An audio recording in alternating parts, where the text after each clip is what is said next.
let's prepare the ingredients. We have all-purpose flour, cocoa powder, brown sugar or nognog kung tawagin sa amin, baking powder, baking soda, and salt. Pinagsama-sama ko na siya. Coffee powder, oil, canola oil ang gamit ko, water, room temp lang po yan ha, at 2 pirasong itlog. Medium size lang po yan. Into the bowl, paghalu-haluin natin ang mga dry ingredients, all-purpose flour. Next natin ang cocoa powder. Ayan, lagay lang natin lahat yan sa bowl at simutin natin. Tapos, isunod natin ang brown sugar. Nognog po yung gamit ko kasi yan din yung gamit ni Chef RB. Tapos, yung baking powder, baking soda at salt. Ayan. Lagay lang po muna natin lahat sa mixing bowl. Tapos, i-mix natin siya hanggang magsama-sama lahat ng mga dry ingredients. Ayan, ganyan lang po. I-mix lang natin siya gamit ang wire whisk.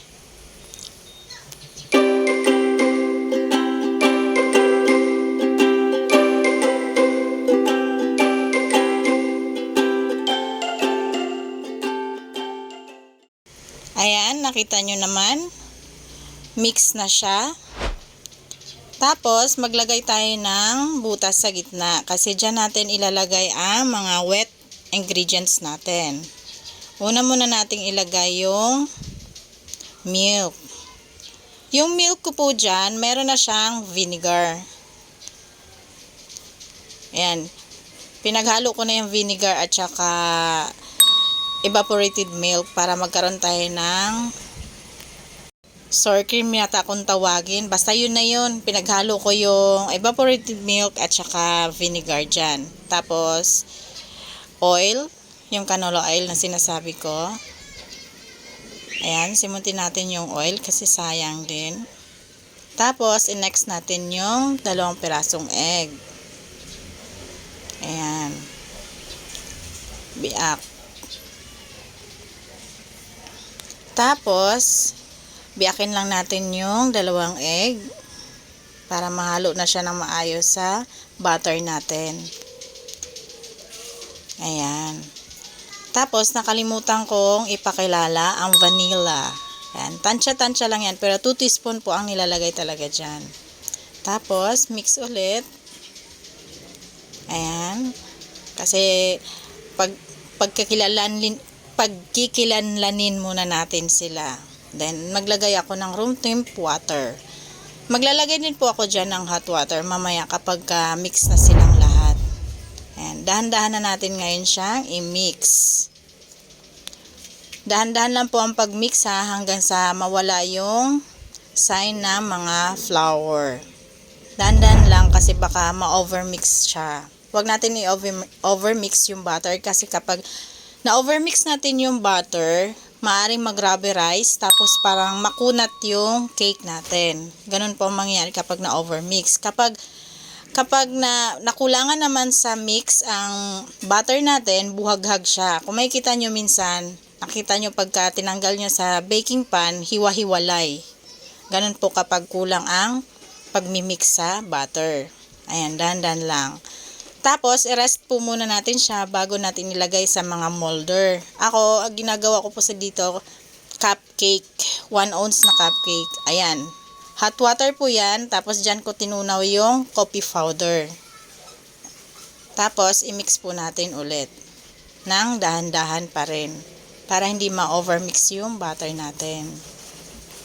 Ayan. Panoorin nyo lang po mabuti yung video at paki-follow na rin po yung instruction. Para hindi ma-failed yung chocolate moist cake na gagawin ninyo. Ayan. Ganyan lang po. Pag na feel nyo na wala ng harina at saka buo-buo, rest nyo po muna siya ng mga 15 minutes to 30 minutes bago ilagay sa molder. Ang gagawin ko po ngayon ay cupcake kasi ito yung dadalhin ko sa school. Ayan. Kung bet nyo yung spoon na yan, ililink ko na lang po sa description yung para sa spoon na yan. Ang galing nga yan isang scoop lang para sa 1 ounce na cupcake liner. Ayan. Gagawa kasi ako ng wata tops. Sariling version ko ng cupcake. Nilalagyan ko ng ganache sa ibabaw at saka sprinkles. Ayan, ganyan lang po. Hanggang sa matapos.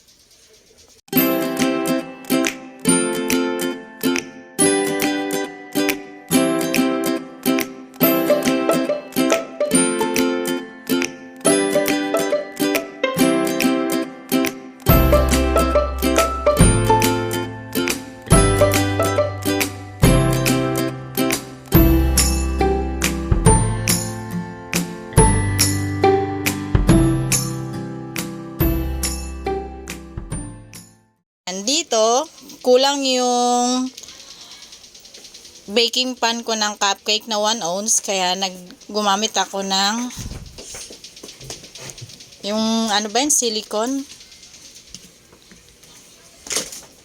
molder, tapos pinatong ko sa 3 ounce na cake pan, cupcake molder na pan. Ayan, ganyan lang po. So, 1 ounce pa rin po yan.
Dito sa butter ko, ginawa ko siyang dream cake. Tapos, nilagay ko siya sa aluminum fan na 380 ml.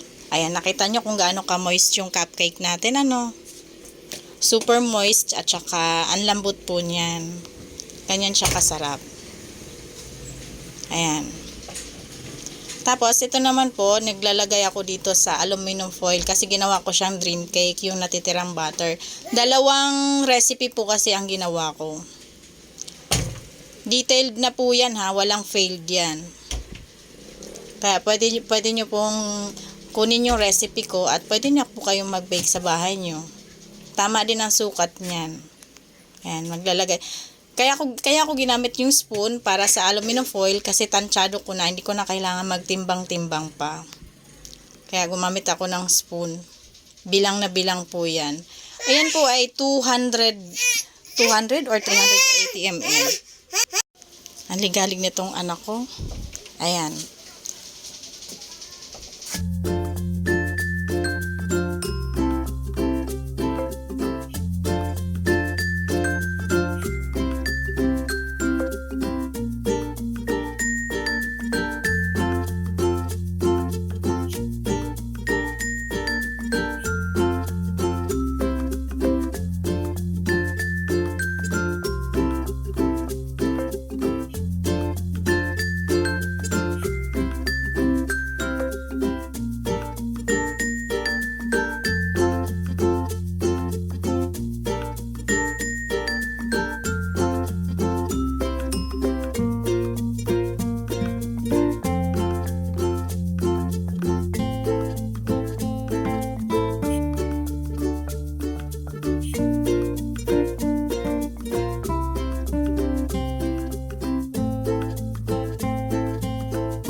Ayan, sinalang ko na yung aking dream cake. Nakagawa ko ng 10 pieces na 380 ml dyan.